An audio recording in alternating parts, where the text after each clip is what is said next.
ನಾನು ಮುಂದೆ ಬರೆದ ಕಾದಂಬರಿ ಹೆಸರು ಗಾಥೆ. ಇದನ್ನು ಬರೆಯುವ ಸಮಯದಲ್ಲಿ ನನ್ನ ಕಾಲು ಮುರಿದಿತ್ತು.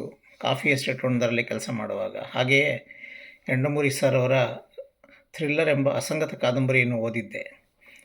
ಆ ಸಮಯದಲ್ಲಿ ಮಲಗಲಾಗದೆ, ಕುಳಿತುಕೊಳ್ಳಲಾಗದೆ, ಕಾಲಿಗೆ ಪ್ಲಾಸ್ಟರ್ ಇದ್ದುದರಿಂದ ಕುಳಿತು ಬರೆದ ಅಸಂಗತ ಕಾದಂಬರಿ ಗಾಥೆ. ಪುಸ್ತಕ ಚಿಕ್ಕದೇ, ಆದರೆ ಓದಿಸಿಕೊಂಡು ಹೋಗುತ್ತದೆ, ಓಡಿಸಿಕೊಂಡು ಹೋಗುತ್ತದೆ ಎಂದು ಬಹಳ ಜನ ಹೇಳಿದರು. ನಾನು ನೋಡದಿದ್ದ ಅನೇಕ ಸ್ಥಳಗಳನ್ನು ಉಪಯೋಗಿಸಿ ಒಂದು ಥ್ರಿಲ್ಲರ್ ಬರೆದಿದ್ದೇನೆ. ಈ ಕಾದಂಬರಿ ಬರೆದಾಗ ಅದನ್ನು ರಮಾಕಾಂತ್ ಅವರಿಗೆ ತೋರಿಸಿದಾಗ ಅವರು, ಇದು ದೈನಿಕ ಧಾರಾವಾಹಿ ಆಗಲು ಸಾಧ್ಯ ಇಲ್ಲ, ಯಾಕೆಂದರೆ ಇದು ಒಂದು ಸಿಟ್ಟಿಂಗ್ನಲ್ಲಿ ಓದುವಂತಹ ಕಾದಂಬರಿ ಎಂದು ಬಿಟ್ಟರು. ಮಂಗಳಕ್ಕೆ ಕೊಟ್ಟೆ. ಅಲ್ಲಿಂದ ಬಾಬು ಅವರು ಹಾಗೆಯೇ ಹೇಳಿದರು. ಆಗ ಹೇಗೂ ನನ್ನದೇ ಇತ್ತಲ್ಲ ಪ್ರಕಾಶನ ಅಂತ ಅದನ್ನು ನೇರವಾಗಿ ಪ್ರಕಟಿಸಿದೆ. ಪುಸ್ತಕ ಸುಮಾರು ಜನ ಓದಿದರು. ಕೆಲವರಿಗೆ ಸಿಟ್ಟು ಬಂತು ಓದಿ. ನನ್ನ ಅಮ್ಮ ಮತ್ತು ನನ್ನ ಪತ್ನಿಗೆ ಇಷ್ಟ ಆಗಲಿಲ್ಲ, ಏಕೆಂದರೆ ಅದರಲ್ಲಿ ಬರುವ ಮುಖ್ಯ ಪಾತ್ರ ಯತಿರಾಜ್ ವೀರಾಂಬುದಿ, ಅಂದರೆ ನಾನೇ. ನನ್ನ ಪಾತ್ರಗಳು ಎತ್ತಿಕೊಂಡು ಹೋಗುವಂತೆ ಕಥೆ ಆರಂಭವಾಗುತ್ತದೆ.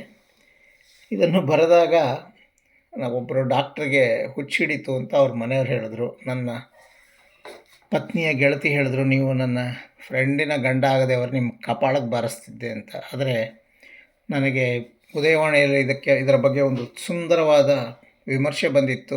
ಅಸಂಗತ ಕಾದಂಬರಿ ನಾನು ಬಹುಶಃ ನನ್ನ ಜೀವನದಲ್ಲಿ ಬಹಳ ಬೇಗ ಬರೆದೆ ಎಂದು ಕಾಣುತ್ತದೆ. ಒಂದು 10-15 ಬರೆದ ನಂತರ ಬರೆದಿದ್ದರೆ ಅದರ ಬೆಲೆ ಬೇರೆ ಇದ್ದಿರುತ್ತಿತ್ತು. ಆದರೆ ತುಂಬಾ ಇಷ್ಟವಾಗಿ ಬರೆದ ಕಾದಂಬರಿ.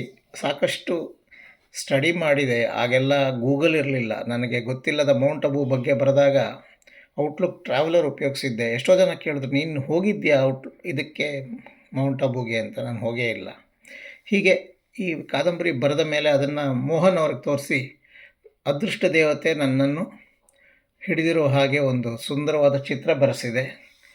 ನಂತರ 2ನೇ ಮುದ್ರಣ ಕೂಡ ಬಂತು. ವಿದ್ಯಾರಣ್ಯ ಅವರು 2ನೇ ಮುದ್ರಣ ಮಾಡಿದರು. ಅದಕ್ಕೆ ಮೋನಪ್ಪ ಒಂದು ಸುಂದರ ಚಿತ್ರ ಬರೆದರು.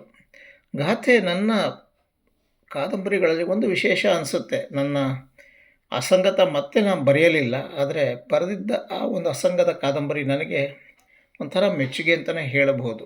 ಇದು ನನ್ನ ಫೇವ್ರೆಟ್ ಕಾದಂಬರಿಗಳಲ್ಲಿ ಒಂದು. ಹಾಗೆ ನೋಡಿದ್ರೆ ನನಗೆಲ್ಲ ಕಾದಂಬರಿನೂ ಇಷ್ಟನೇ, ಆದ್ರೂ ಇದೊಂದು ಫೇವ್ರೆಟ್ ಕಾದಂಬರಿ. ನಮಸ್ಕಾರ.